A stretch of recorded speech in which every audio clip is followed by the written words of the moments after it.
Hey guys, on today's episode of Mark Fisher Outdoors, we're going to talk about the Thermocline. And to be honest, I think a lot of guys know that in the summer, because of the hot sun bearing down on the water, that the upper stratification of a lake is going to be warmer than the bottom where the sunlight can't penetrate. And what happens is that warmer water up on the top is more dense. It holds more oxygen, and there is something called the thermocline, which develops at a certain depth, and it's different depending on water clarity and depth of the lake and things like that. But below that thermocline, you've got that very cool, cold water that doesn't have as much oxygen. And therefore, fish tend to be above the thermocline or right near the thermocline. That's the common wisdom. But in today's episode, we're going to talk a little bit about what causes that and what to be aware of, but also how can you catch fish below the thermocline? There are some ways to do that. Stick around, guys. We'll talk more about it when we get back.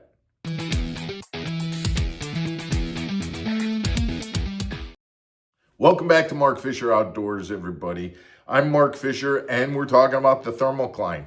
We all know that the thermocline is there. And again, as I mentioned, it is that level of the water where the warm water that's being warmed by the sun in the summertime starts to lose that warmth from the sun and it starts to get colder. And this is actually not just happening because of sunlight, but also because the warmer water is less dense and so it floats. Meanwhile, the cooler water is more dense and it sinks. And so you've got a very natural occurrence where the cool water is sinking, the warm water is floating, and there is a division. It goes into three stratifications. And by the way, I should mention that thermocline that we are mentioning, that isn't a line. It doesn't just go from cold. It's a stratification in and of itself. It's usually thinner than the other two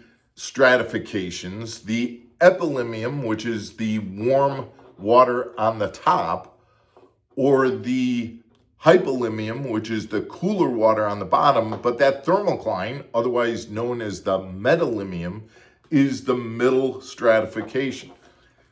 Now that we got the science out of the way, what do we normally do? Well, in the summertime, we know that the epilimium, the top part, the warm part, is where the oxygenated water is. And so we fish above the thermocline. It's warmer water, the fish's metabolism is higher, and the water has more oxygen. So we fish above the thermocline.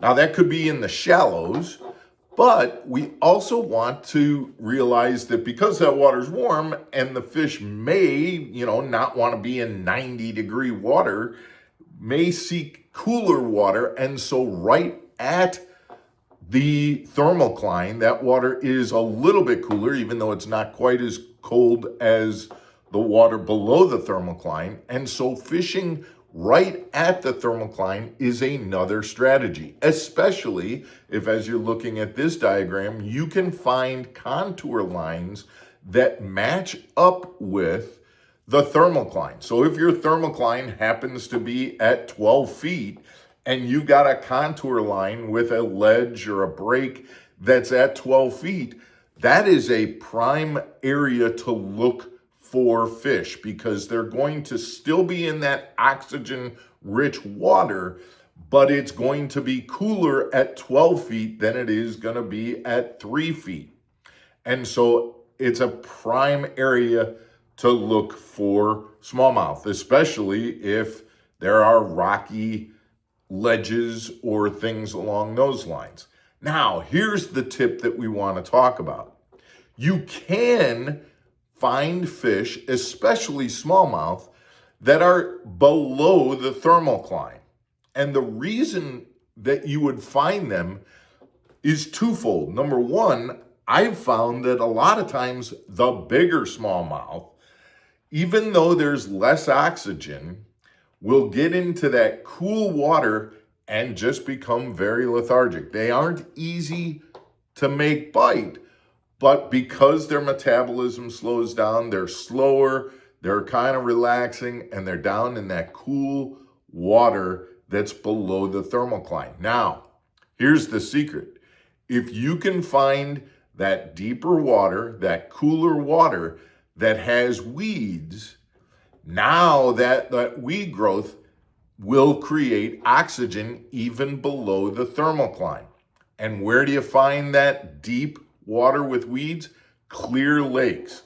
If you're fishing lakes, like Lake Geneva, for example, that's very familiar to me up here in southern Wisconsin, a lake like Lake Geneva will have deep weeds, and even though the thermocline might be at 12 or 15 feet, the weeds that grow in that lake that are deeper, because the sunlight's able to penetrate and help that photosynthesis of those weeds, even though they're deeper, will allow those smallmouth bass to be below the thermocline. And now you're sitting in a situation where you're dealing with fish that are typically much bigger and they're much less pressured.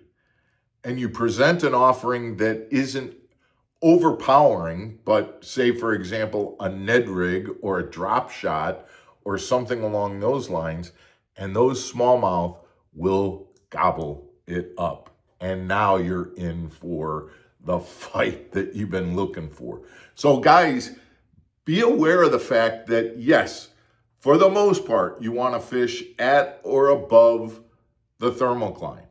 But if you're on a clear lake that has weed growth below the thermocline, don't ignore the fact that there may be fish under the thermocline. Now, you might be asking, how do you know where the thermocline is? You can see it on your graph. I've got a picture of an old graph here that's very obvious. That's the thermocline right there. And I picked this one because it kind of matches the diagrams that I had been using earlier in the video.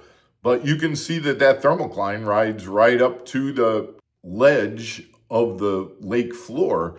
And so it's pretty easy to identify where the thermocline is in your lake. Once you know that, I think I'm seeing that thermocline at, I'm making this up, 12 feet or whatever, it's pretty much going to be at that wherever you are on that body of water. Now again, thermocline depths will change for different bodies of water, different water clarities at different times of year and things like that. But if you're on the body of water today, the thermocline looks like it's about at 12 feet. That's about where it's going to be regardless of where you go on that lake. Guys, I hope this information is helpful for you. I think that this will help you catch some bigger fish and some more fish and be aware of where to be fishing, especially if you're looking for smallmouth. What I've told you today doesn't just apply to smallmouth. It does apply to largemouth as well, but 100% key that in if you're looking for smallies for sure. Guys, thanks for tuning in. We'll be back tomorrow for another episode of Mark Fisher Outdoors. Take care, everybody.